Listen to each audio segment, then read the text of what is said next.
belajar tentang menganalisis audience, ya, menganalisis majlis, kemudian kita juga menganalisis diri sendiri, dan juga di penghujungnya kita akan belajar tentang etika pengucapan awam. So untuk hari ini kita belajar tentang audience saja, ya, dan juga diri kita lah, diri kita ni sebagai perucap, ya, okay, analysis audience. Agak-agaknya Alex, agak-agaknya audience ni apa yang kita kena beri perhatian bila kita nak beranalisis?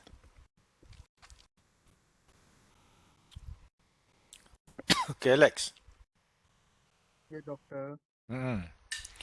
So, bila kita nak menganalisis audience, apa yang kita perlu beri perhatian pada mereka ni? Kena mengetahui apa yang diperlukan oleh audiens, seperti apa yang mereka nak, keinginan mereka dulu. Baru boleh kita tahu, we can analyze the audience.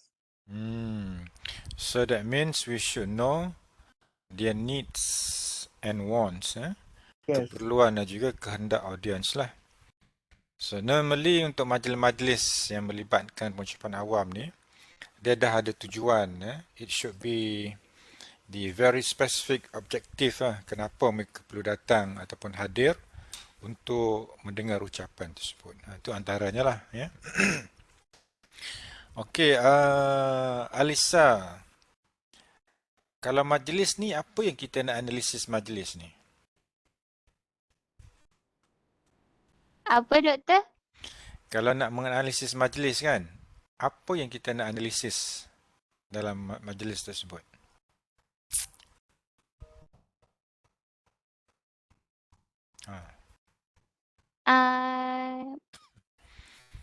Kita boleh analisis sama ada majlis tu formal ataupun tak formal.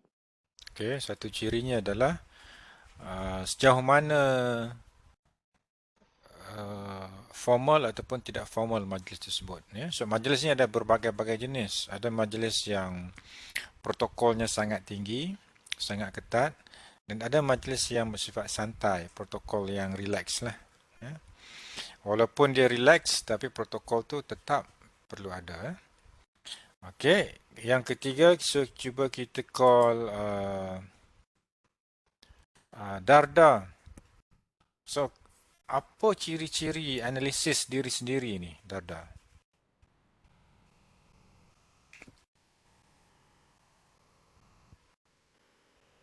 Okay, Darda. Maksud doktor analisis yang berucap ke apa? Berucap speaker. So, apa yang kita nak analisis? Yang kena analisis tajuk untuk berucap. Tajuk. Okey, mana kita kena tahu tema lah. Tajuk tu mungkin kita boleh ubah sesuai kan. Tapi yang penting kita tahu tema. Dan kita ada kemahiran, ada pengetahuan, ada kepakaran untuk berucap dalam majlis tersebut. Okay. So itu 3 analisis yang kita akan belajar pada petang ini. Menganalisis audience, analisis majlis, analisis dia sendiri, dan di akhirnya kita akan tahu sedikit tentang etika pengucapan awam. Okey, dalam satu-satu pengucapan awam ni, public speaking, perkara penting adalah kita tahu tujuan kenapa kita datang dan kita berucap. So mana-mana majlis, dia mesti ada perkara ni. Dia tak akan buat majlis tu macam tu saja, tapi dia mesti ada tujuan. Dan tujuan sesebuah pengucapan awam ni sangat penting diperhalusi sebelum ucapan tu disampaikan dalam majlis. So maksudnya, tujuan ucapan tu mestilah difahami, diketahui dan juga diperjelaskan kenapa majlis tersebut diadakan. Tak kira sama ada majlis formal ke, tidak formal ke, sangat protokol ke ataupun santai, so dia mesti ada tujuannya. Mangkali tujuan majlis ucapan ni adalah untuk kita meraihkan para graduan. Ya, so tengoklah kalau majlis tu dalam suasana yang agak protokol, kita pun kena serius jugalah. Kalau yang santai-santai kawan-kawan kita je, kita relax je lah. Ya. Sebab majlis ni banyak. Kalau tengok di sini dia ada majlis perasmian. Ya. So dalam majlis perasmian ni, jenis pengucapan awam yang sesuai ialah ucapan. Dia bercakap lah.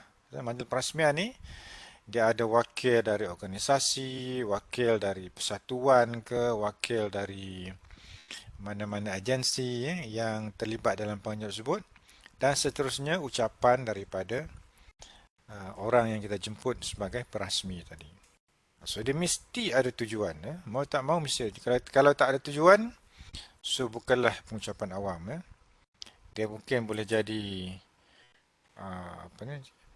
cakap-cakap kosong sajalah. So kita bergerak kepada analisis audien.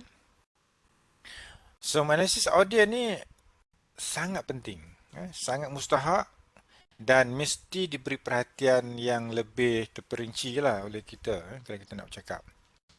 Kerana kita nak tahu latar belakang audiens kita. Siapa ni audien yang mai nak dengar cakap kita ni? Macam itulah. Ya. Kalau dalam ucapan yang berkaitan dengan kempen membeli barang, ya. Saya teringat awal-awal tahun 2000 dulu lah, masa saya bawa balik dari luar negara tu. Saya diajak oleh rakan saya pergi ke sebuah pejabat yang menjalankan aktiviti multi-level marketing, MLM.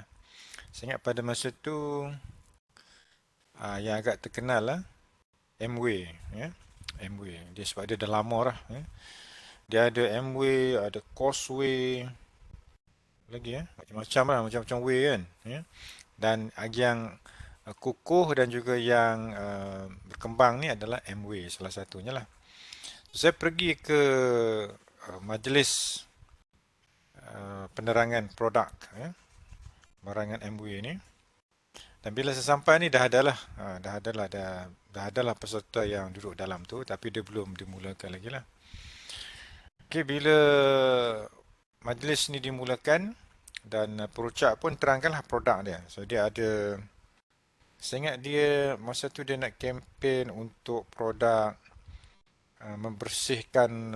membersihkan periuk, saya ingat. Ya. Dia ada liquid tu yang boleh digunakan untuk bersihkan periuk. Ya. Periuk kita di dapur tu lah. Tetapi saya tak tahu latar belakang audiens yang datang ni. Dan saya ingat yang buat demo pun dia pun mungkin tak sepenuhnya tahulah latar belakang yang datang ke majlis tersebut. Dan biasanya dalam majlis yang bercampur baur macam ni, cabaran untuk menganalisis audiens tu sangat besar. Lebih tinggi lah daripada audiens yang datang daripada satu ataupun dua organisasi. Sebab yang datang pada malam tu bermacam-macam latar belakang. So dia pun kena kontrol lah dari segi bahasa dia, cara dia bercakap, cara dia memberikan penerangan, memang dia kena kawal. Okay, audiens yang berbeza perlukan pendekatan, pilihan kata dan penampilan yang berbeza. Sebab itulah kita kena tahu latar belakang audiens ni bila kita nak bercakap kan. Supaya kita tahu approach yang terbaik untuk audiens ni faham apa yang kita nak sampaikan. Kemudian pilihan perkataan. Salah perkataan nanti akan memberi reaksi yang negatif ataupun dia akan hantar message yang negatif untuk kita. Pilihan kata ni memang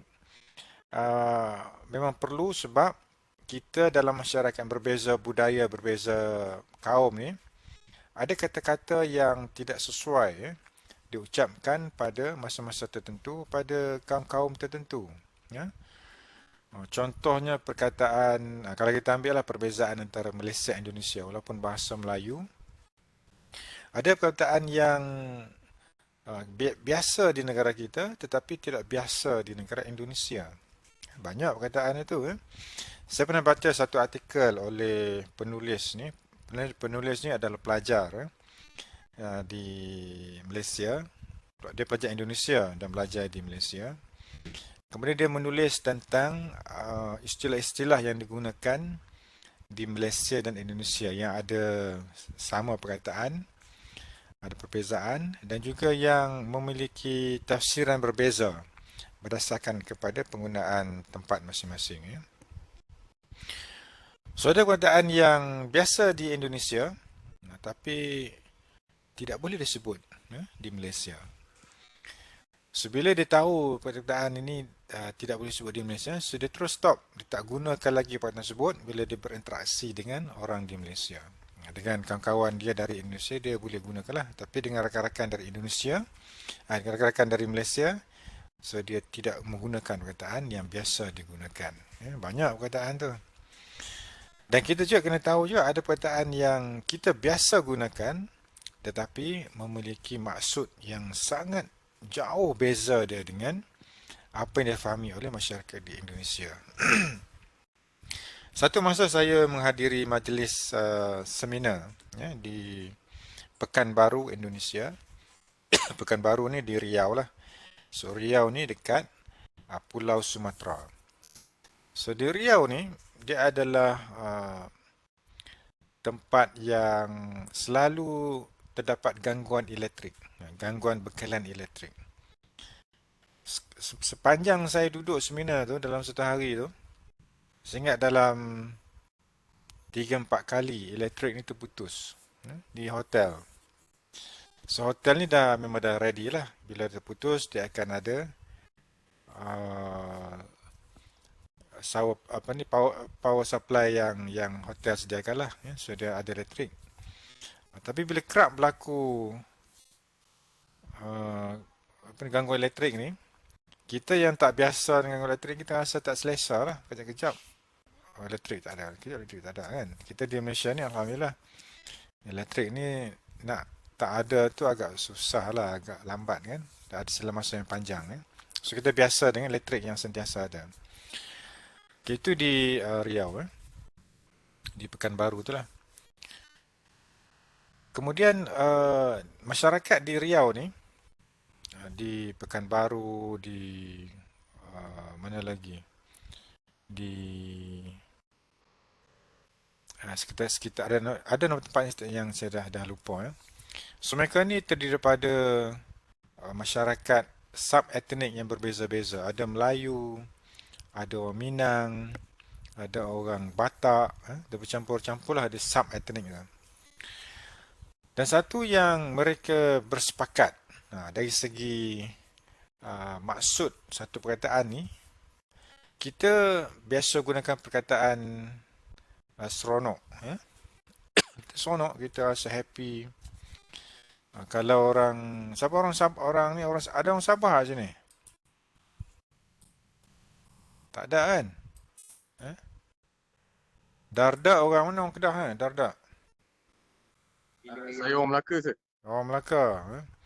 Orang Melaka dengan orang lain bukan sama je lah. Dari segi memahami maksud perkataan seronok. Seronok. Okay, kalau saya pergi kat sini, saya stop sekejap. Banyak cerita ni nak cerita dengan kau ni. Okay. Kalau saya pergi pada ni dah ada. Okay. Ini adalah saya tak share lagi Saya share sekejap ni. Okey, untuk kuliah yang minggu lepas ni dah ada dah. Ini ataupun ini. So ini saya gunakan OBS untuk buat kuliah ni lah. Okey, semua dah okey, thumbnail tak ada. So saya buat next lah. Kuliah dia pengucapan awam. Okey, tak ada apa. Tak adalah pun nak iklan kan. So, next. So, ini untuk public. Nanti awak boleh pergi tengok lah kuliah yang kedua. Minggu lepas. Okey, tak adalah pula nak share tempat lain kan. Okey, kuliah dia pengucapan awam. Untuk public. Saya boleh tengok nanti lah. Yang ada di sini. So, saya bagi link dia dekat dekat ni chat ni nanti yang boleh tengok lah, boleh salin, boleh tengok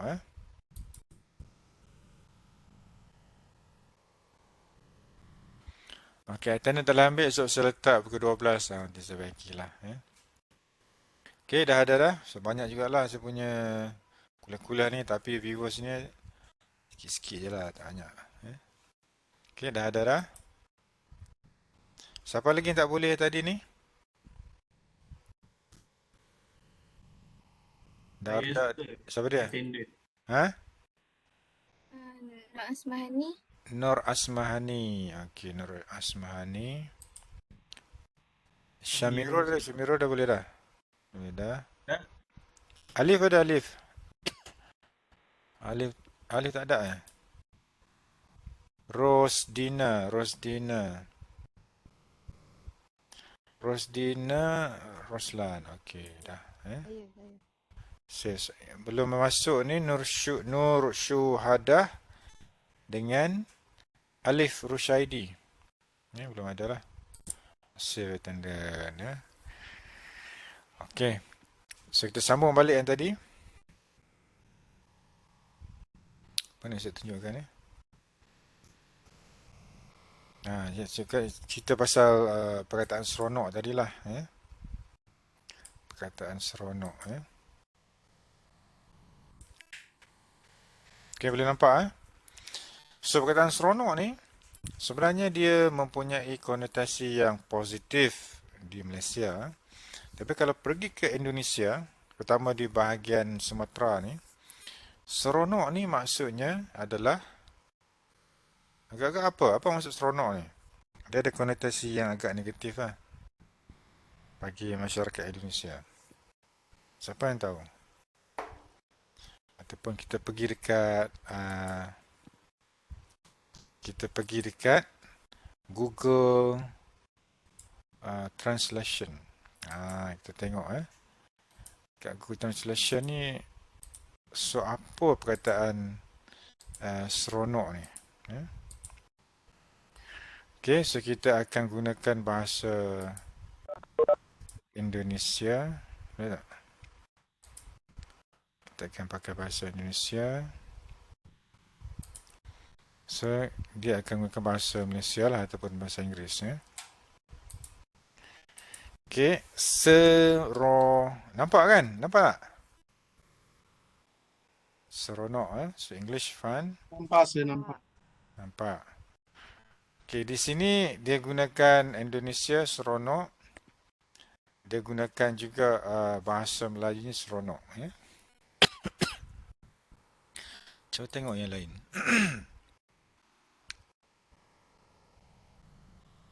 Okey, dia semua baik-baik, seronok kan? So, ini adalah standard lah. Dia dah tetapkan maksud seronok ni adalah bagi Indonesia. Di Malaysia pun sama juga seronok.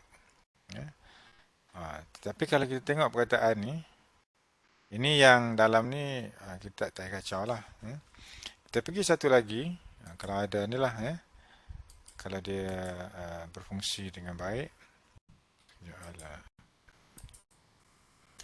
Satu lagi sederet.com. Okay, sederet.com ni kamus, online kamus bahasa Indonesia lah. Apa gambar ni? Seronok.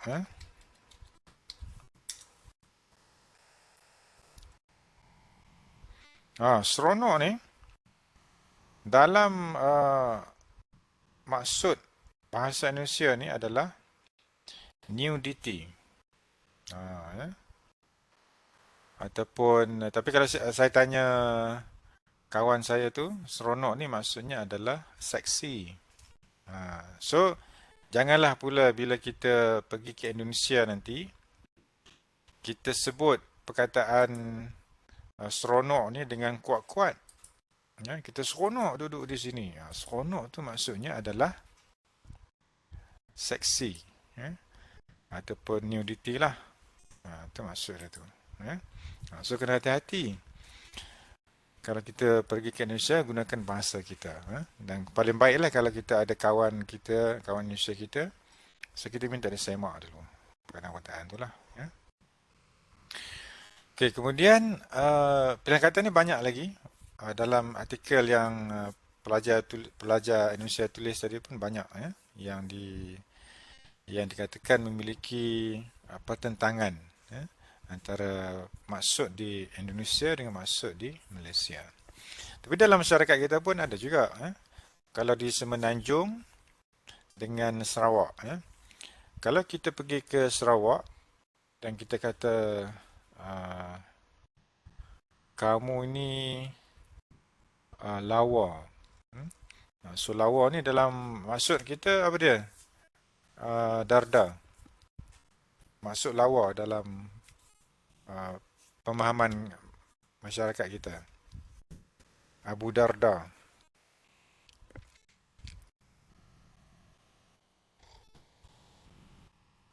Ada Maksud lawa Darda? Doktor. Lawa, maksud lawa.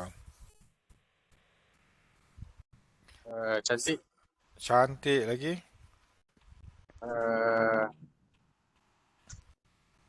Itu juga. Cantik, tampan, menarik kan. Tapi kalau kita pergi ke Sarawak, ya, kita kena hati-hati juga kalau guna perkataan lawa ni. Ya. Kalau kita kata kamu ni lawa lah, kita puji dia kan dalam maksud kita lah. Tapi lawa di Sarawak ni bukannya maksud lawa, bukannya maksud cantik. Ya. So lawa ni maksudnya sombong. Ya. So jangan salah memilih perkataan. Itu dalam negara kita kan. Ya. Kalau salah nanti orang akan buka masa dengan kita lah. Okay. Betul juga dengan dialek. So dialek negeri-negeri. Kalau dialek Melaka, siapa orang Melaka tadi?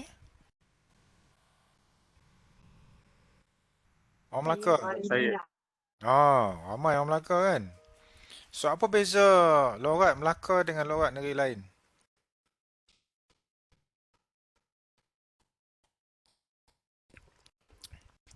Orang Melaka mana? Ramai orang Melaka tadi. So apa beza logat negeri Melaka ni dengan logat negeri lain?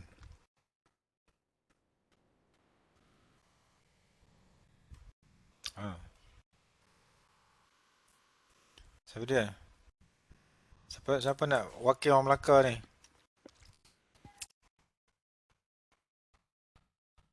Nurul orang Melaka kan? Orang Melaka ke Nurul? Saya orang Perak, Orang Doktor. Perak. Siapa orang Melaka tadi?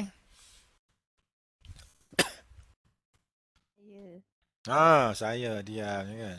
Slow. Rusdina, okey. Apa beza logat Melaka dengan logat negeri lain lah?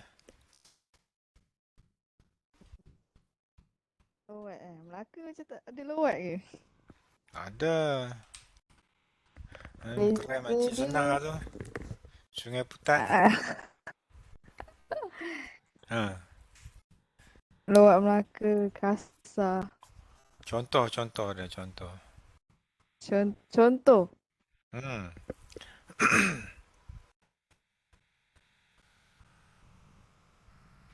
Contoh apa ni?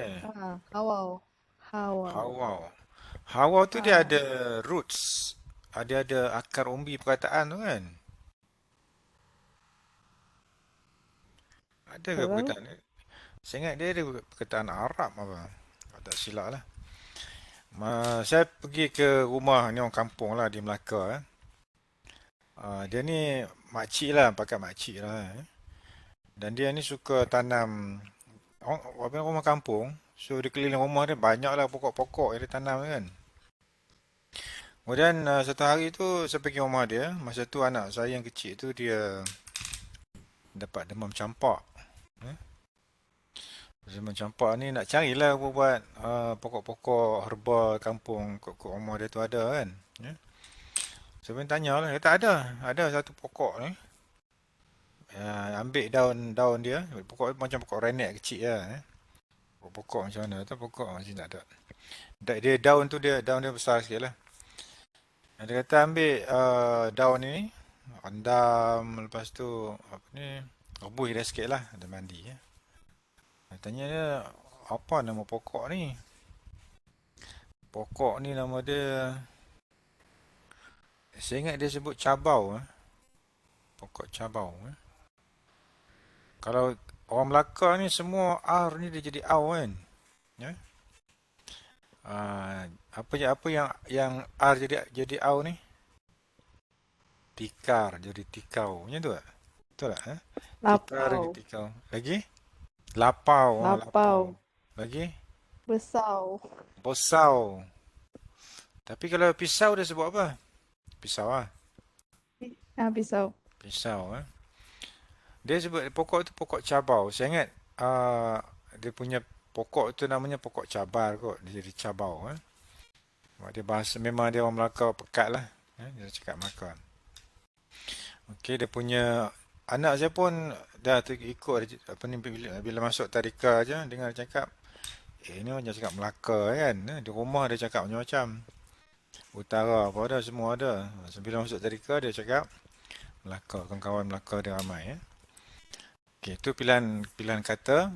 Baru logat negeri kan. Okey, apa beza logat Perak dengan logat Kelantan? Siapa tadi Nurul tadi kan? Okey, Nurul. Beza logat Perak dengan logat Kelantan. Beza dia. Saya tak sure ke. Rasa Perak ni dia lebih lembut daripada Kelantan. Sebab Kelantan ni dia pekat. Cara sebutan. Cuba bagi satu contoh ayat lah yang ringkas. Nama saya Nurul. Macam mana sebut apa ni logat Perak ni? Nama teman Nurul. Nama teman Nurul. Siapa lagi? Siapa ada orang Kelantan sini tak? Tak ada. Orang Kelantan tak ada, tak boleh lah nak compare kan. Alex, orang mana Alex? Selangor dok. Selangor ni standard lah. Siapa Ya. lagi negeri yang lain? Darda, negeri mana Darda? Tak ingat dah siapa pun. Saya Melaka. Oh, Melaka, tak ada apa. Syamirul?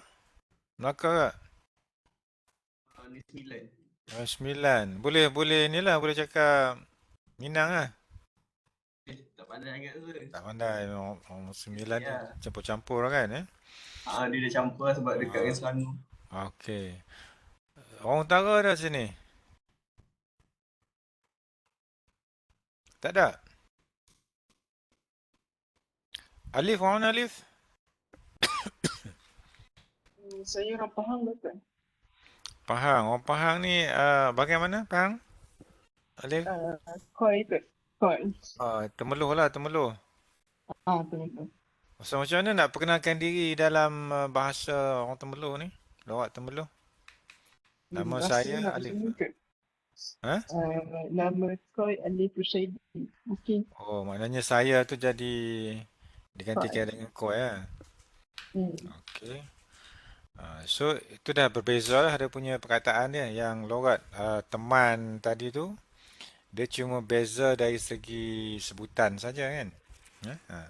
So, dalam Semenanjung pun, ikut negeri pun semua dah beza.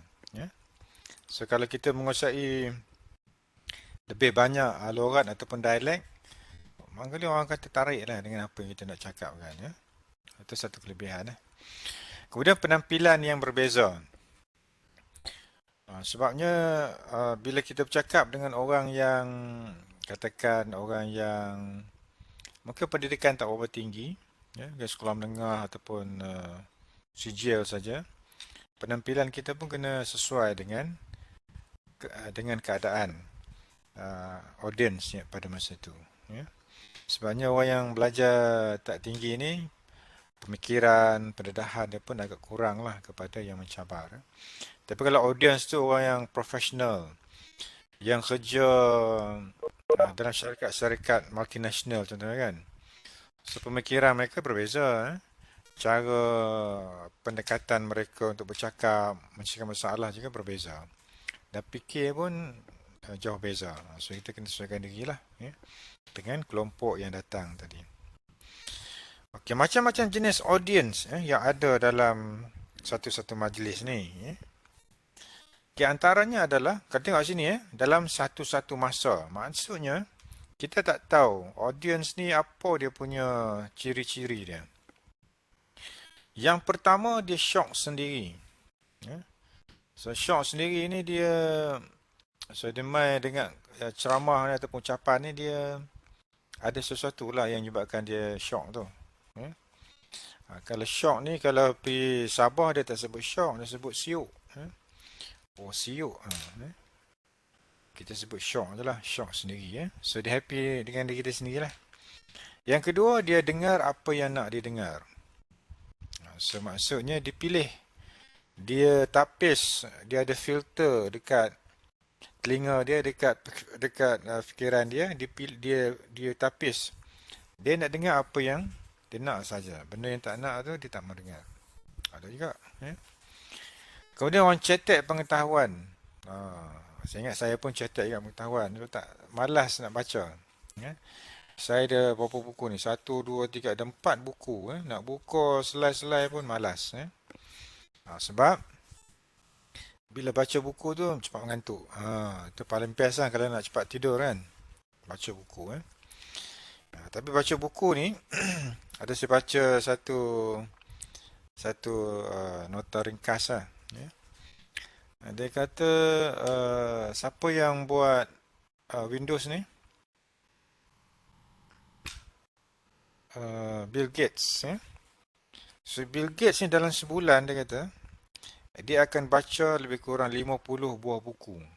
Tak tahulah buku tebal ke buku nipis. Buku campur sekali kot. So 50 buah buku sebulan. Di samping dia bekerja. So bayangkan macam mana dia menguruskan buku ni. Tapi memang ada teknik dia. Teknik nak baca buku banyak dalam satu masa. Sebenarnya dalam 1 jam tu, kita boleh baca 2-3 buku. Sekaligus. Buku A, buku B, buku C. Tapi kita kena bagi-bahagilah. Buku A tu kita baca mungkin dalam 15 minit. Ataupun 20 minit. Buku B pun lebih kurang sama. Dan buku C pun lebih kurang sama. So, bila kita habis baca tu, makanya buku A tu yang agak panjang, lambat sikit lah nak habis kan. Tengoklah kalau buku tu agak tebal, ambil masa untuk habis. Tapi kalau buku tu nipis, lebih cepat untuk habis. So, itu adalah cara untuk kita baca buku ni dan kita habiskan dalam tempoh yang tertentu, tapi kandungan ilmu yang kita dapat untuk kita baca tu lebih banyak. 3 buku serentak kita baca, lain-lain kandungan dia, so kita dapat ilmu yang berbeza-beza lah. Tapi kalau kita nak baca buku, satu buku nak fokus sampai habis pun boleh juga. So Bill Gates baca buku 50 buah sebulan.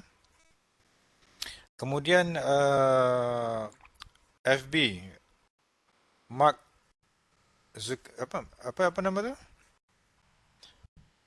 Mark Zuckerberg. So dia baca buku dalam masa 2 minggu. Mungkin dia baca dalam 2 buah buku. Buku yang mungkin tebal lah. Kalau Elon Musk, mungkin 3-4 buku lah dalam seminggu. Dan orang yang rajin baca buku ni adalah orang yang lebih aktif dan juga dinamik lah hidup dia. So kena banyak baca lah, bukan cakap baca surat khabar, baca komik je kan. So baca buku yang berilmiah juga. So untuk meningkatkan tahap pengetahuan kita lah. So you ni dalam proses belajar ni, rajin-rajin lah baca buku kan. Saya ni dah lama dah. So buku pun patutnya lebih banyak lah baca buku. Kemudian kaki bangkang. Seorang kaki bangkang ni, dia dah ada prinsip, dia dah ada nilai dia sendiri. Jadi kalau idea tu dia tak setuju, dia akan protes ataupun buat bantahan lah. Dia kata dia tak setuju. Dan kaki bangkang ni, kalau kita tak dapat kawal dia boleh mengganggu keseluruhan majlis ucapan yang kita sampaikan. Kemudian menilai dengan tergesa-gesa. So ni dia fikirannya agak cetek lah. So penilaian ni seharusnya dibuat bila sampai ke rumusan. Bila dah dirumuskan, so barulah kita buat penilaian. Tapi ada orang macam ni, yang dia nampak terus dia buat penilaian, dia bagi pandangan dia. Kemudian juga audiens yang mendengar dengan lisan sahaja. So dia dengar dengan lisan je lah. Macam mana tu? Dia dengar dengan lisan. Maksudnya dia mendengar perkataan saja. Ya? Dia tak fikir di sebalik perkataan yang dikeluarkan. Dia tak fikir tentang yang tersurat dan juga yang tersirat. Yang tersirat dan juga yang tersurat. Mana-mana satulah. So dia tidak memikirkan lebih jauh, lebih mendalam perkataan-perkataan yang keluar daripada mulut perucap ataupun speaker tadi. Kemudian pura-pura dengar. So macam mana pura-pura dengar ni? Main pura-pura dengar. Dia mungkin dia tongkat apa ni? Dagu dia kan. Macam dia dengar lah. Terus sebenarnya dia tidur. Macam itulah pura-pura dengar. Kemudian kaki salin. Ada juga. Kaki salin ni biasanya orang yang dia nak dapatkan sesuatu tu dengan perfect, dengan sempurna. Ucapan daripada perucap tu, kalau dia nak salin lah. Tapi hari ni mungkin tak ramai kot kaki salin. Sebab orang dah boleh merakam ucapan yang disampaikan. Kemudian mudah diganggu. So bunyi kerusi, bunyi bising, ataupun ada orang yang merokok di luar, so dia mudah terganggu lah. Tadi saya pergi beli makanan kat kedai makan lah, gerai makan tepi jalan tu. Masa saya nak bayar ni, ada seorang pakcik ni, dia bukannya pakai mask, kemudian dia merokok pula. Habis lah. So mood saya masa tu terganggu lah sebab bau rokok ni dia agak sensitif juga kan. So siapa yang merokok kat sini? Alex merokok, Alex? Smoking?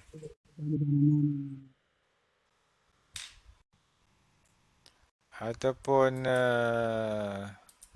Darda? Merokok tak? So kalau nak merokok ni kena tengok tu. Apa dia? Merokok ke tak merokok? Tak. Tak merokok So orang yang tak merokok ni paru-paru dia bersih sikit lah. Daripada yang merokok ni kan. Okay, last kali aktif dan juga proaktif. Ada setengah audiens ni memang aktif lah. Aktif ni maksudnya dia mendengar, beri perhatian, dan kalau ada sesi soal jawab tu dia cuba untuk memakikan soalan supaya lebih faham lah. Okay, itu analisis audience. Sebanyak lagi lah yang kita kena analisis supaya kita dapat memahami audience yang datang tu. So masa kita nak kenal latar belakang audience ni yang datang ke ucapan kita ni, yang pertama sekali adalah umur dia. Kita boleh katakan umur sebagai 10 tahun, 20 tahun, ikut tahun-tahun lah sampai 60 tahun dan ke atas. So kalau umur tu audience sebaya dengan kita, so kita mungkin mudah untuk nak sampaikan message lah kepada audience tu.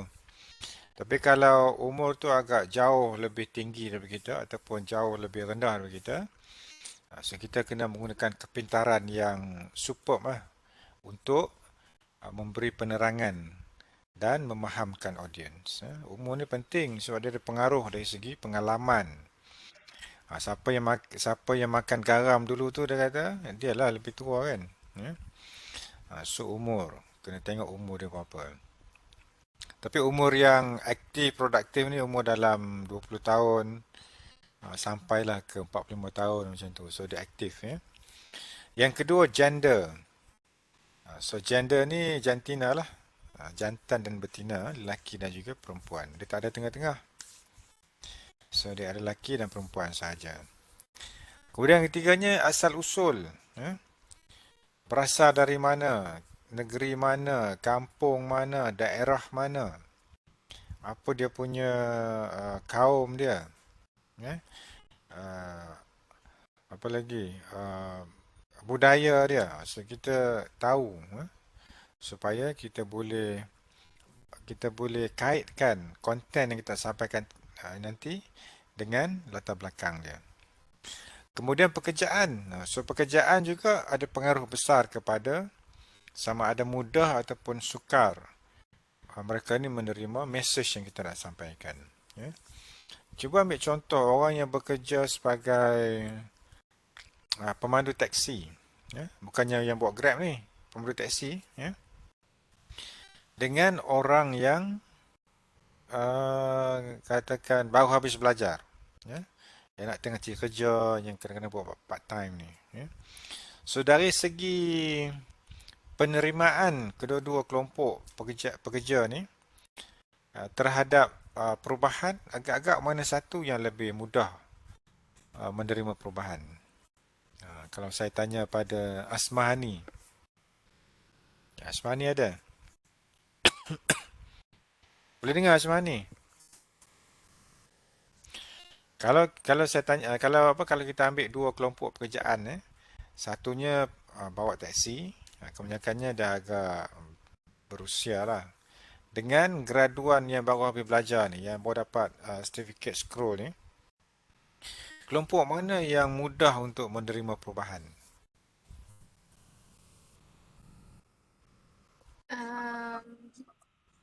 Graduate lepas belajar. Tentulah graduan kan, sebab mereka ni dalam peringkat umur yang dynamic, yang aktif berbanding dengan bawa taksi tadi.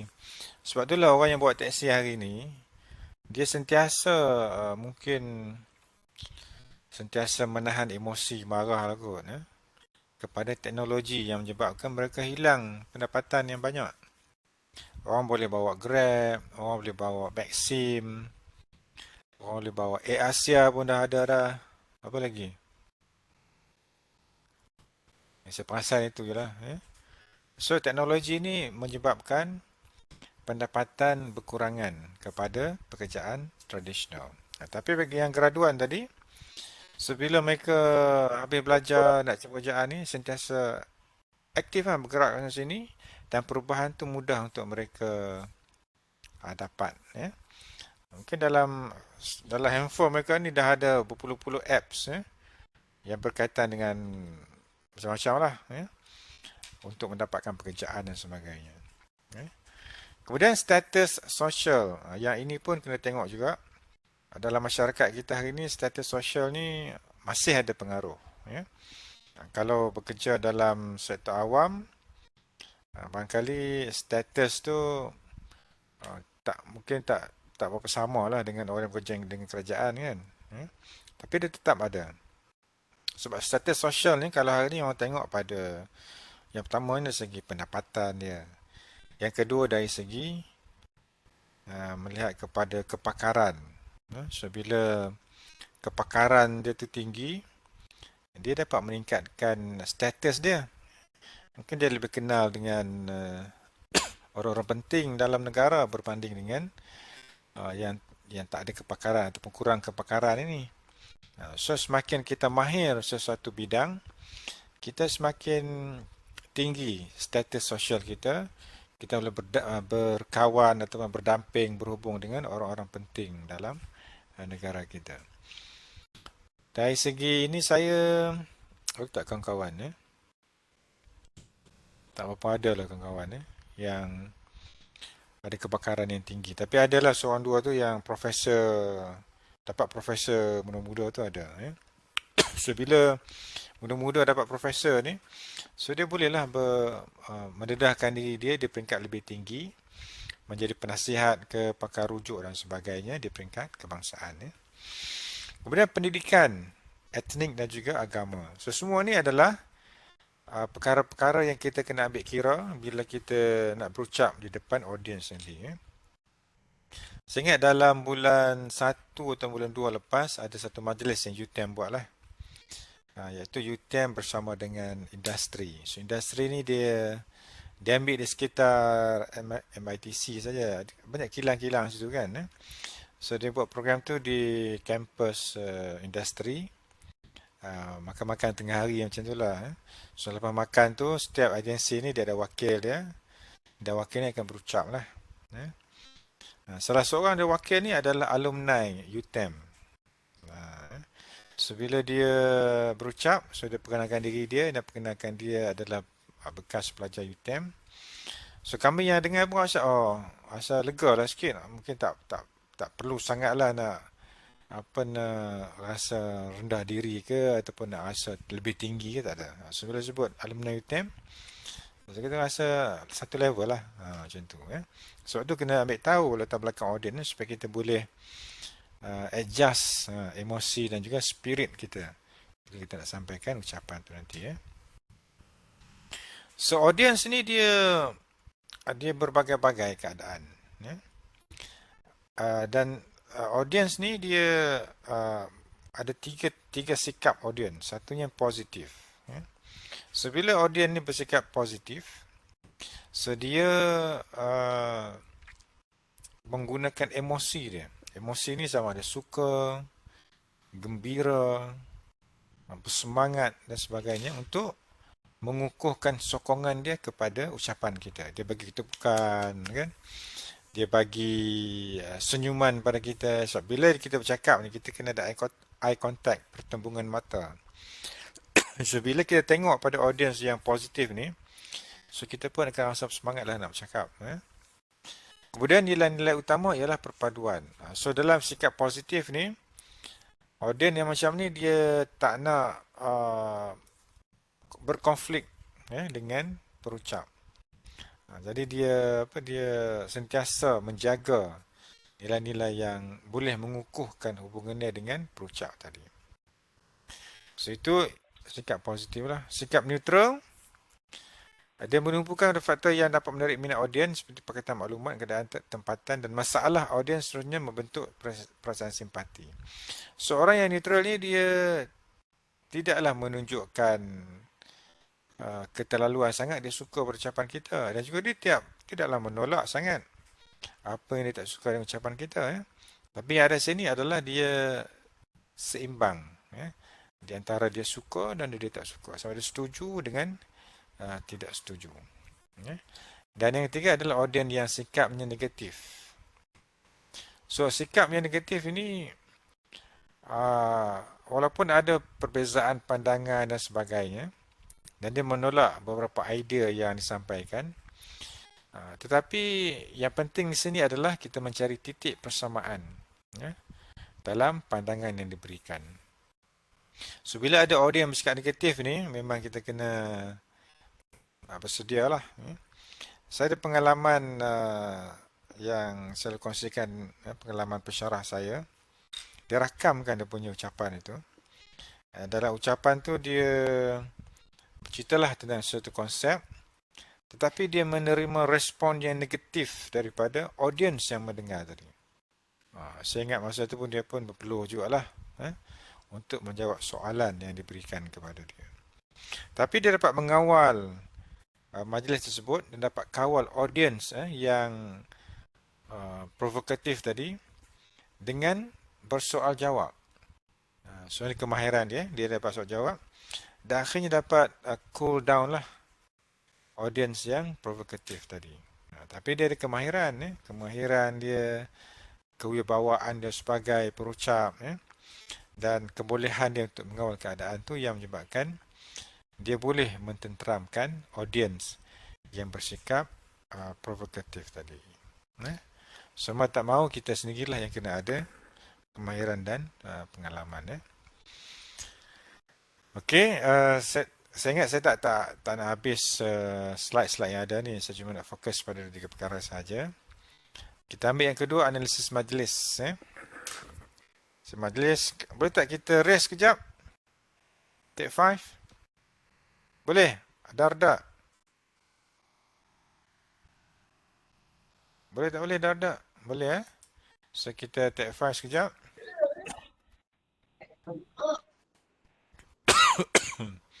Okay, take 5 sekejap Saya pun nak zoom So kita sambung sikit tentang analisis majlis. So ada berapa slide ni? 16 Kita tak ambil mungkin dalam 1-2 slide lagi cukup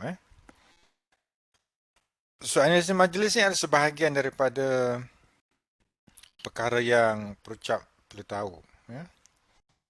Antara yang maklumat yang kita kena tahu adalah jenis majlis. Jenis majlis ni bermacam-macam lah. Ya. Yang keduanya, tujuan majlis itu diadakan. Ini kena betul-betul tahu. Kenapa majlis itu diadakan? Adakah untuk meraihkan seorang, ataupun untuk memberi penghargaan, ataupun untuk bercerita tentang pengalaman-pengalaman lepas. So, kena jelas. Ya. Kemudian tempat majlis diadakan. Ini biasanya kalau ada kad jemputan senang. Untuk kita kenal pasti.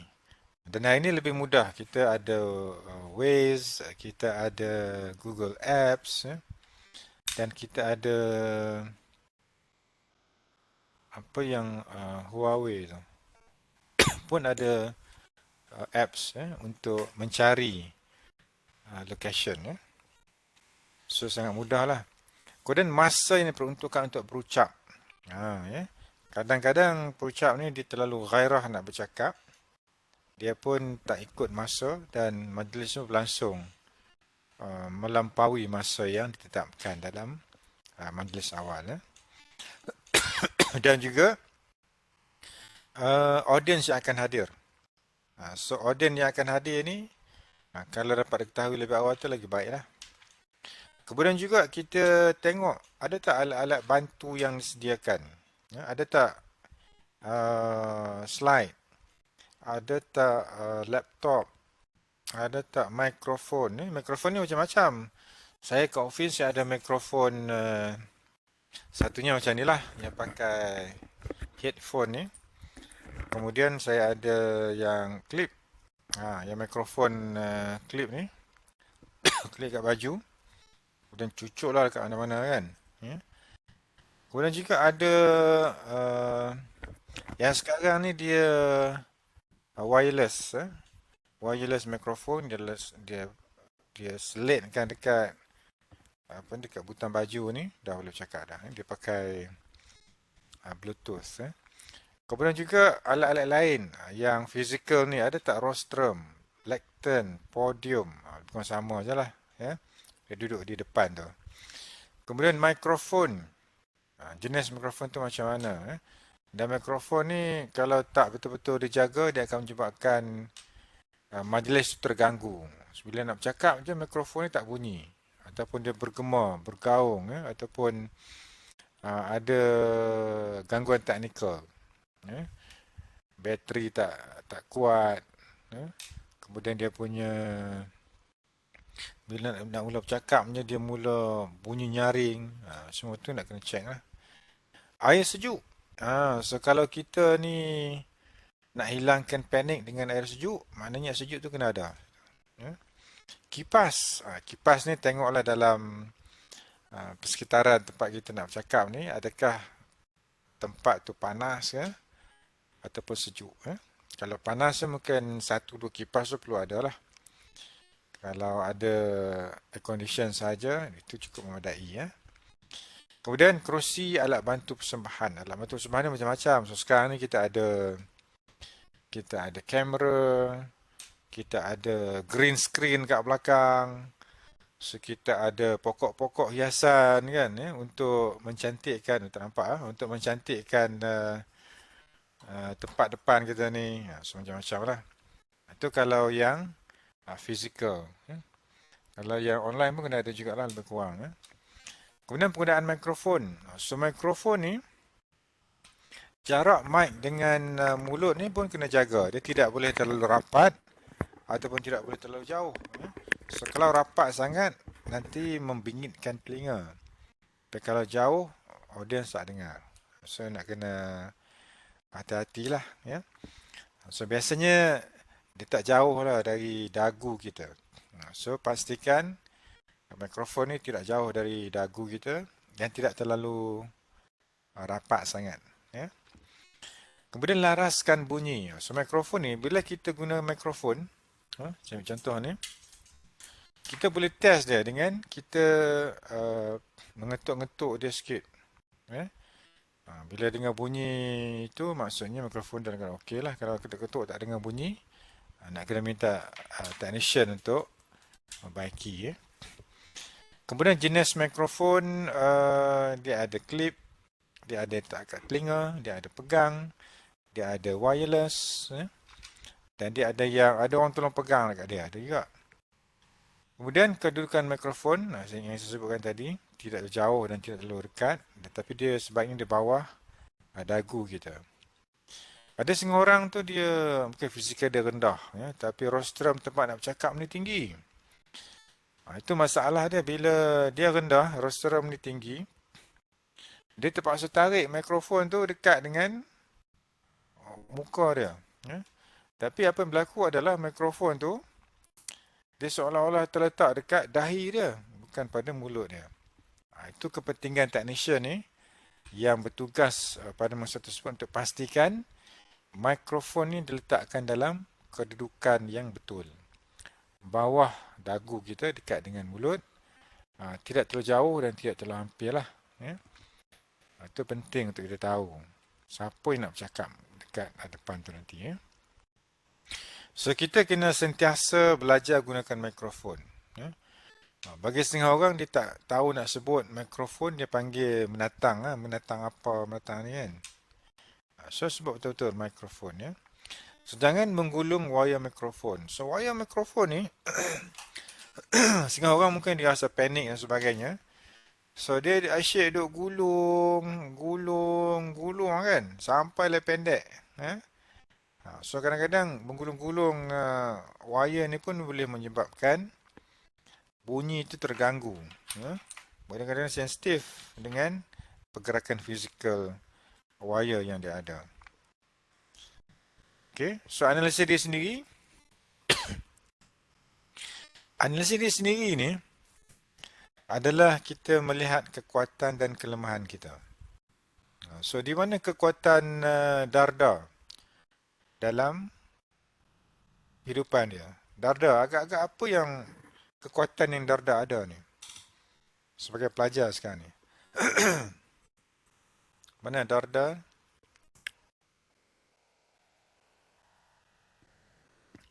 What is your strength as a student during this pandemic ke ataupun this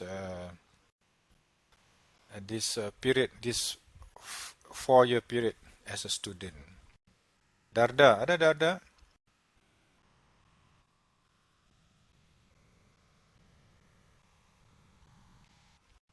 Okay, Darda? Macam tak ada So, kita tanya pada Asmahani lah. Okay, Asmahani. Apa kekuatan yang Asmahani ada? Yang dapat diketahui lah. Kekuatan.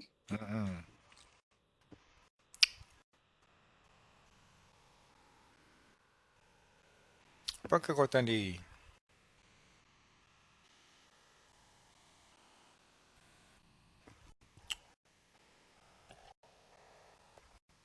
Dari sekolah kemudian dapat masuk ke universiti. Apa kekuatan yang ada pada Asmani ni?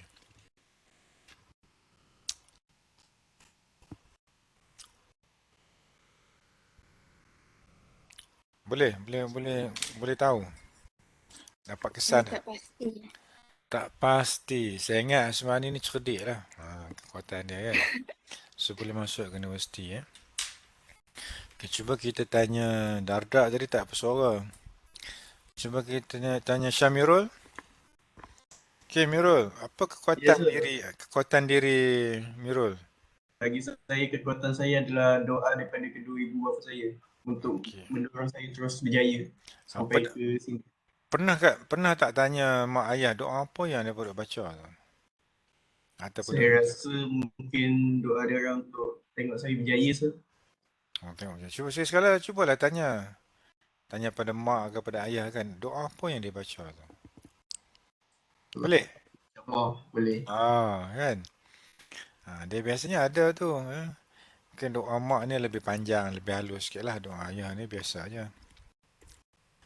Okay, so bila kita tahu kekuatan diri kita ni dan kelemahan diri kita, so kita boleh improve lah ucapan kita nanti kan. Tapi saya ingat kekuatan diri saya adalah saya ni mampu untuk tahan sabar sikit lah. Tahan sabar. Ya. Maksudnya buat tindakan tu tidak tergesa-gesa sangat lah. Tengok dulu sabar. Orang buat macam ni kita tengok dulu, perhati, observe. Dan baru kita buat tu salah. So, lambat sikit lah. Tapi lambat pun bila kita sabar tu ada hikmahnya lah. So itu boleh jadi kekuatan, boleh jadi kelemahan. Ya. Tapi kekuatan saya ni saya bergantung kepada mungkin dua rangkap perkataan. Ya. Seorang yang cemerlang ni, dia akan tunjukkan hasil. So bila kita belajar ni, kita tunjukkan hasil pelajaran kita tu. Ya. Kalau di peringkat sekolah kita belajar, kita masuk ke universiti. Itu adalah satu kecemerlangan. Kita tunjukkan hasil belajar di sekolah ni nak masuk universiti. Ya. Kalau masuk universiti, saya nak tunjuk apa lagi? Kita tunjuk kita boleh bergraduat lah. Ya. Dengan pencapaian-pencapaian yang orang lain lebih menghormati kita. Kemudian orang yang gagal ni, the failure person, the failed person akan memberikan alasan. Will give a lot of reason. Kenapa tak boleh? Dia tak akan kata dia lemah. Dia akan kata sana orang tak bagi, sini orang tak tolong, macam-macam. Semua orang lain salah kan. So dia tak salah. So orang yang cemerlang ni, orang yang hebat, orang yang berjaya ni, orang yang dapat belajar sampai graduate habis universiti ni, dia akan tunjukkan hasil. So sepanjang proses 4 tahun di universiti ni, so dia akan pastikan track dia nak berjaya tu berada di landasan yang betul lah. Setengah orang dia, walaupun dia ada atas track ke landasan yang betul, nak bergraduat tu, tapi sampai tengah jalan dia mungkin menyimpang juga kan. Mungkin dia terpaksa tunda, tangguh pengajian dan sebagainya. Saya baca surat khabar 2-3 lepas, graduan PhD mengambil masa 15 tahun untuk mendapat ijazah PhD tu. So bayangkan 15 tahun. Memang tempoh yang maksimum lah. Itu pun orang dah bagi lebih sikit. Biasanya dia dalam 14. Dia biasa dalam 7 tahun. Ini sampai 15 tahun. Memang perjuangan yang jauh lah. PhD ni memang sangat mencabar lah berbanding dengan diploma ataupun degree. So, dia tunjukkan kecemerlangan diri dia. Walaupun tempoh 15 tahun tu yang dia ambil untuk menamatkan pengajian PhD, tapi dia mampu untuk menamatkan pengajian tersebut. Yang saya baca dalam kisahnya tu, dia mula-mula dia pergi buat study saya ingat saya di Australia kot. Kemudian terpaksa bertukar-tukar supervisor, tukar proposal. Sebila mungkin dah 2 tahun di sana tak ada perkembangan, so dia balik lah. Sebila balik ke Malaysia ni, dia mulalah mencari tempat untuk dia belajar. Dengan proposal yang baru, sambil masa lagi. Kemudian bila dah jumpa tempat, so nak kena start daripada awal. Sampailah ke tahun 2016 kot. So dia mula mendapat rentak nak buat PhD, dan akhirnya pada tahun 2022 ni, so dia pun bergraduat. Proses nak buat PhD tu memang bermacam-macam cabaran. Balik pada pencemaran awam ni. So bila kita dapat kenal pasti kelemahan dan kekuatan diri kita ni, so kita analisis diri kita dari segi penampilan diri, self appearance. Penampilan diri kita ni macam mana? Kalau kita ni agak rendah, macam mana kita nak buat? Syamirul, tinggi berapa Syamirul? Ya, Zul. Tinggi berapa meter? Saya tinggi 170 tak silap. 170 atau 169 macam tu. Okey, 170 lah. Tinggi sikit kan? Nurul berapa tinggi Nurul?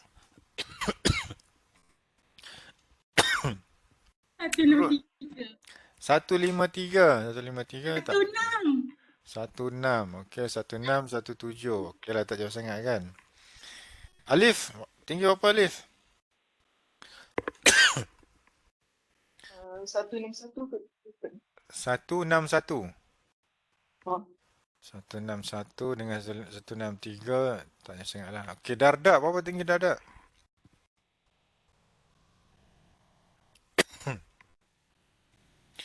Dardak, berapa tinggi? Tinggi saya Ha.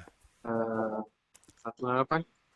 168. Okey, mana 161? Dia lebih daripada 1.6 lah. Ya. Okey, penampilan diri kita pun kita kena tengok juga sebab mungkin dalam kalangan audiens ni ada yang tinggi, ya. Ada yang sederhana dan ada yang rendah. So kita ni nak letak kat mana? Ya. So kalau kita rasa diri kita ni rendah, so kita pakailah baju yang menunjukkan kita ni tinggi. Ada baju yang belang-belang tu, yang ada garis-garis tu. So kalau nak tunjukkan kita tinggi ni, janganlah cari baju yang garis tu melintang. Carilah baju yang garis menegak, ya? Supaya kita nampak tinggi sikit lah. So kalau kita rasa kita ni tinggi dan kita nak rendahkan sikit, so carilah baju yang ada garis-garis melintang supaya kita tak nampak sangat tinggi, ya. Kemudian juga dari segi pakaian, penampilan ni maksud pakaian jugalah, ya. Dan juga cara kita menguruskan anggota badan kita. Kita pakai, kalau ada songkok, pakai songkok. Kalau minat pakai songkok lah, ya. Tapi sekarang orang muda sekarang ni, dia simple je. Santai sangat lah, ya. Dia pakai cap, pakai topi, dia pakai coat yang biasa je. Dia pakai jeans, ya. Kemudian dia pakai t-shirt biasa, t-shirt yang tak ada collar tu. So depend pada majlis lah. Kalau majlis tu rasmi, biasa pakaian ni dah dibagi tahu awal. Pengetahuan ucapan. Ini berkaitan dengan bidang kepakaran kita. So kalau kita pakar dalam multi-level marketing, so kita cakap lah pasal multi-level marketing kan. Ataupun kita bercakap tentang online business. Kalau kita ada pengetahuan tu, kita kongsilah dengan online. Ya. Persediaan masa. So masa ni adalah satu yang sangat kritikal lah bila kita bagi ucapan. Masa kita datang, kemudian masa kita melangkah ke hadapan dan masa kita bercakap, semua tu akan menunjukkan kekuatan ataupun kelemahan kita. Minat dan kesan tajuk terhadap diri dan juga audiens, impact kepada audiens. So yang ini bergantung kepada sejauh mana kita memilih kandungan ucapan kita tu untuk kita berkongsi dengan audiens. Mendekati dan meninggalkan tempat berucap. So nak pergi ke rostrum, nak pergi ke podium pun ada cara dia. Tak boleh melompat-lompat kan. Dia kena jalan, kena steady. Jalan tegak, buka senyum, menunjukkan aura yang positif, aura yang baik, dan juga bersemangat nak bercakap. Kemudian meninggalkan tempat berucap. So kalau nak keluar dari tempat berucap ni, tak boleh lari-lari macam tu je. Kena ada perkataan tertentu yang bersifat penghargaan, dan juga bersifat rumusan dalam ucapan kita tadi. Posisi tubuh, posture, kita nak ke depan, ke belakang, kiri dan kanan ni, semuanya ada makna-makna yang tersirat. Pergerakan, movement. Pergerakan ni, kalau kita tengok masyarakat India, masyarakat Alex. Dalam filem-filem Tamil kita tengok kan, kalau dia geleng kepala tu, tidak semestinya salah. Barangkali geleng kepala tu adalah mengiyakan apa yang orang lain cakap. Tapi dalam masyarakat Melayu, kalau geleng kepala tu maknanya tak maulah. So dia ada maksud-maksud yang berbeza-beza. Gerakan tangan, terbuka, tertutup, atas, bawah, dan sebagainya itu semuanya kena buat latihan lah kalau kita nak gunakan pergerakan tangan ini. Dan terakhir sekali adalah nota, penggunaan nota. Kalau nota tu panjang, kita kena ringkaskan lah supaya audience tak rasa yang kita ni melihat nota sangat. Ya. Kalau sekolah boleh tu, janganlah selalu. Okey. Okey, penampilan diri ni ada beberapa kriteria dia. Yang pertamanya tangan kita. Kalau tangan kita ni macam-macam. Ada yang tangan masa dia bercakap ni dia menggenggam tangan. Ya.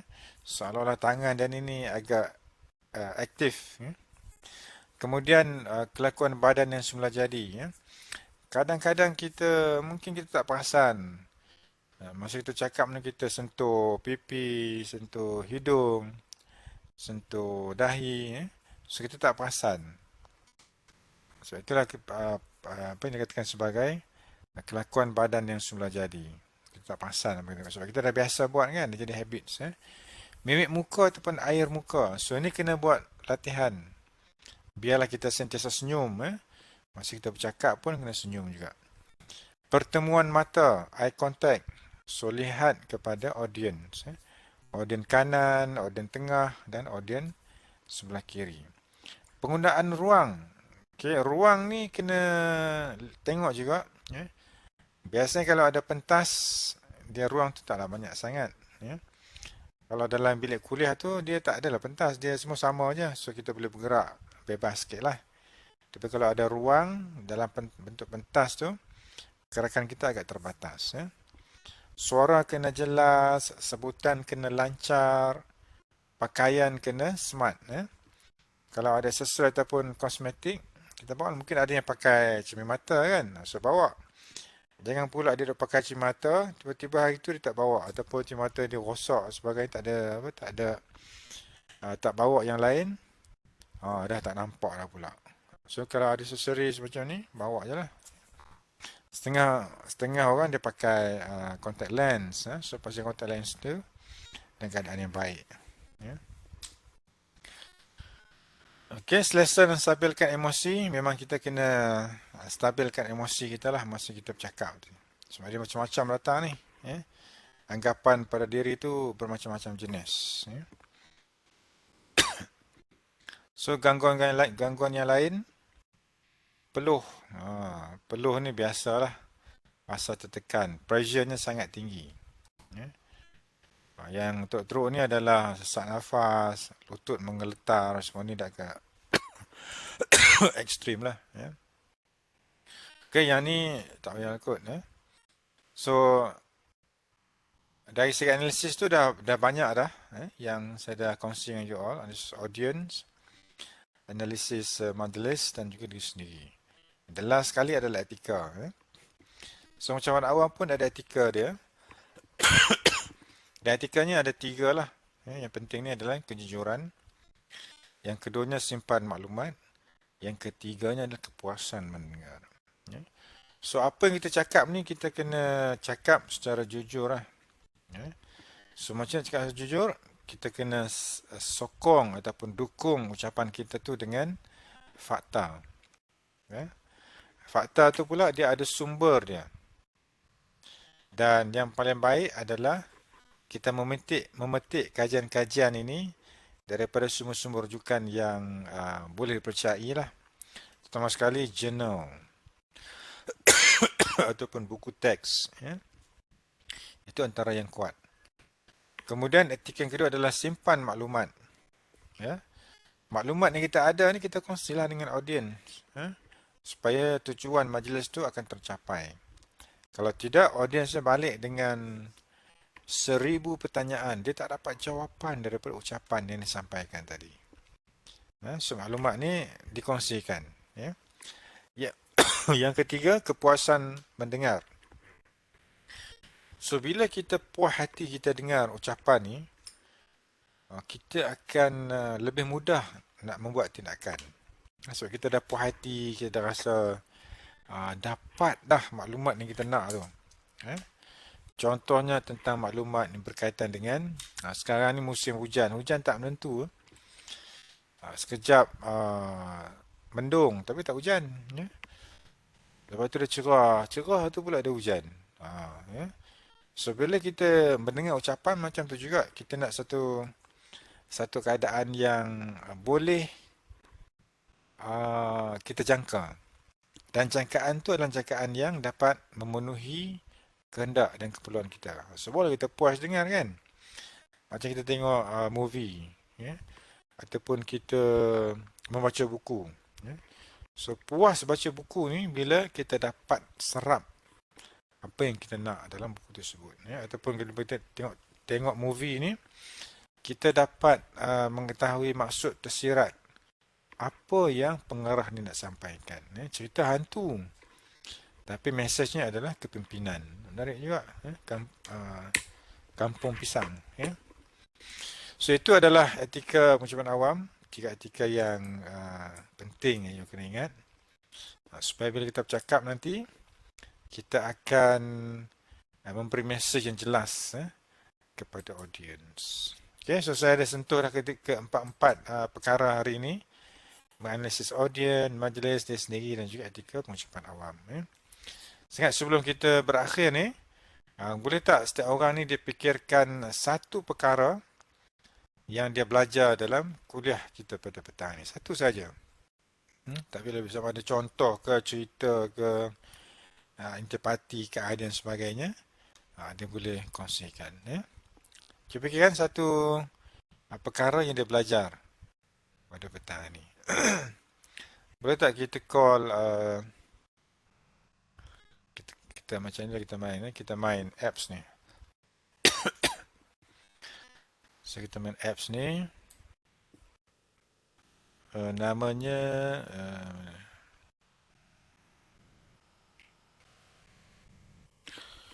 Wheel of Name.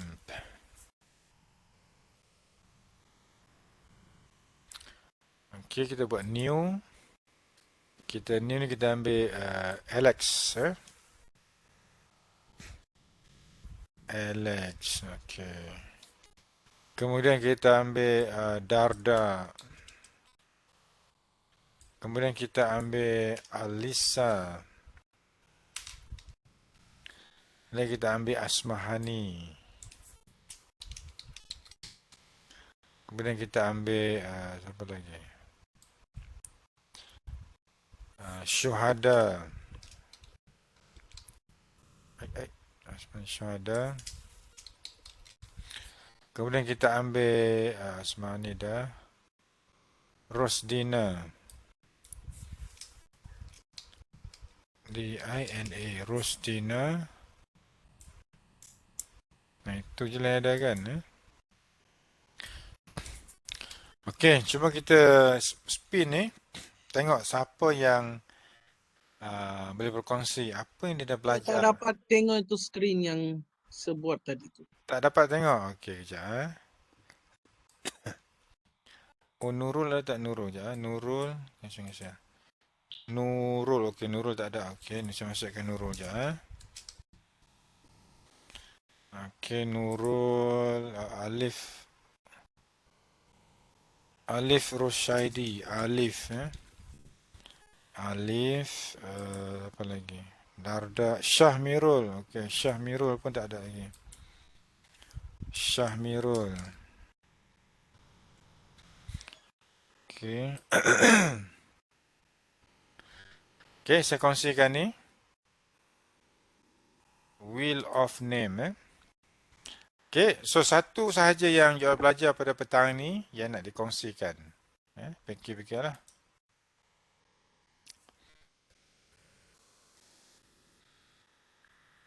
Okey, Syuhada. Apa yang Syuhada dapat belajar petang ni? Yang saya dapat belajar, penampilan tu penting. Lepas tu, Penampilan. kita kena tahu apa yang kita nak cakap, intipati. Lepas tu, Satu cuba lah, banyak juga. okay, terima kasih Doktor. Okey, banyak. Sebenarnya banyak lah yang Syuhada dapat ni kan. Salah satunya adalah penampilan ya. Okey, next kita cari online pula.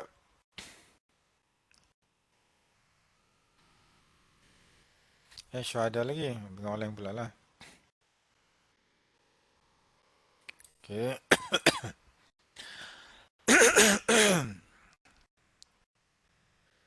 Okey, siapa ni? Syamirul. Okey, Mirul, apa yang Mirul belajar? Dapat belajar hari ni. Apa yang saya dapat, sir? Saya hari ni dapat mengenai analisis audience. Contoh dia? Contoh dia, sebelum kita melakukan apa-apa pengucapan kan, ataupun apa-apa penyampaian, kita kena periksa dulu latar belakang audience. Audience tu kita nak sampaikan kepada siapa, dari golongan apa, daripada usia berapa, semua kita kena periksa dulu latar belakang sebelum kita melakukan pengucapan tersebut. Okey, so kita buat analisis. Supaya penyampaian yang kita sampaikan nanti dapat ditangkap oleh audience. Dapat diterima oleh audience. Okay, analisis audience. Okay, masa Syarul. Alright.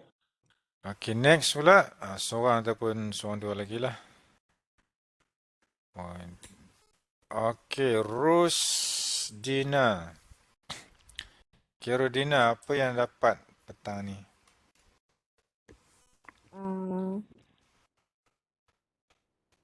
Saya dapat belajar tentang sebelum kita nak membuat satu penyampaian dalam satu majlis, kita kena tahu jenis majlis tu. Kita kena tahu jenis majlis. Lepas tu kena tahu penggunaan mikrofon. Okay, satu cukup lah. Mungkin tahu penggunaan mikrofon. So, mikrofon ni pelbagai jenis, macam-macam jenis sekarang ni. Dan sebab itulah biasanya dalam majlis yang besar-besar ni dia akan ada technician yang akan monitor penggunaan mikrofon tu tadi. Okay, last sekali kita cari.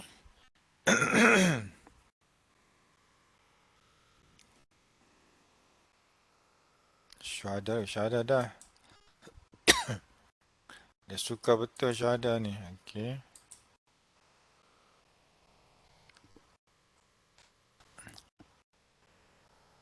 Okey, Alif. Silakan Alif. Apa yang dapat pada petang ni? Satu sahaja. Saya dapat pasal ketepatan masa. Okey, Masa macam tu mana tu? sangat penting lah. Untuk kalau kita hadiri sesuatu majlis tu, masa tu sangat penting. Kenapa masa tu penting? Sebab kalau program tu bermula pukul 10, kalau kita datang pukul 10, 1 minit pun nampak macam kita ni tak profesional. Okey. Tengok dalam budaya masyarakat juga. Kalau di Malaysia ni, kadang-kadang 10 minit, 15 minit pun masih lagi boleh diterima kan. Tapi sebenarnya tak profesional lah, seperti yang Alif cakap tadi. Kalau di Jepun 1 minit ataupun 2 minit terlewat, mungkin ada yang letak jawatan bekerja. Bayangkan dia punya kepentingan masa tu sangat diambil berat lah. Dalam satu YouTube saya tengok ada orang Jepun. Orang Jepun ni dia bekerja di Malaysia. Berkawan dengan orang Malaysia ni. Ada orang Malaysia ni dia nak ajar orang Jepun ni, perempuan Jepun untuk datang lewat ke office. So dia ajar orang Jepun ni datang lewat ke office. 10 minit ke 15 minit ke dia nak ajar. Itulah budaya dan cara orang Malaysia lah. Dia susah untuk nak datang tepat pada masanya. Tak tahu sama ada berjaya ataupun tak. Nak mengajar orang Jepun tu datang lewat ke tempat kerja. Tapi dalam kebanyakan organisasi, masa tu dah pun diberi perhatian lah. Melainkan kalau ada hal-hal yang tak dapat dielakkan, itu di luar kawalan. Tapi dalam dalam organisasi, masa tu telah pun diberi peringatan banyak untuk ikutlah masa yang telah pun diberikan. Jangan lewat sangat. Okay, so yang lain-lain tu maybe next week. Itu sahaja daripada kuliah kita pada petang ini.